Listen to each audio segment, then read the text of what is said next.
Hey, this is Rebecca again from Heartbreaker Ninja on YouTube. I am code number 2 on the mask video. Unfortunately, we did hit a couple of snags on the mask. We did finally get it off, but unfortunately, as you can see, there were some sections where the plaster wasn't strong enough, and so it kind of came apart.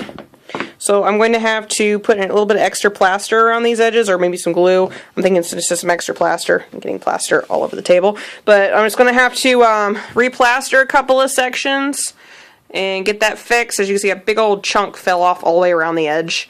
But the mask fits for the most part, so that works.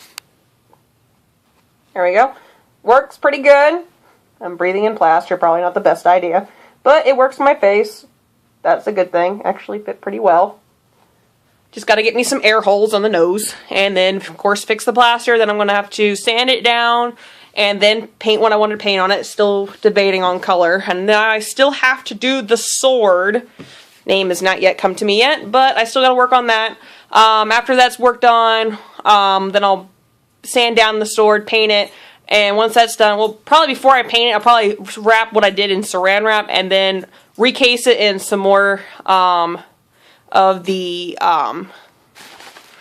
plaster cloth to make a sheath. That way it's about the same size as the sword. And then once that dry, I'll pull it off, pull out the saran wrap if possible, pull out as much saran wrap as possible. That way I have a sheath and I can paint that too and get it attached to a belt and wear that on my hip. That way I don't have to carry the sword in my hand all day long, because I'm going to be holding a mask in my hand. So less items in my hand, the better. So we'll see how this goes. I just gotta get some sections fixed. If you want to see what the head looks like, I probably am not going to be able to use this thing again. As you can see, it took a beating. It actually held up pretty well, but there are some chunks missing out of it. This peely stuff you see on here is actually the Mod Podge that I put on there beforehand to protect it, waterproof it. It actually did a pretty good job. It's smooth underneath and rough on top. So probably get the Mod Podge off as much as possible. Put another coat of Mod Podge on there after I get the chunks off of it as best as possible.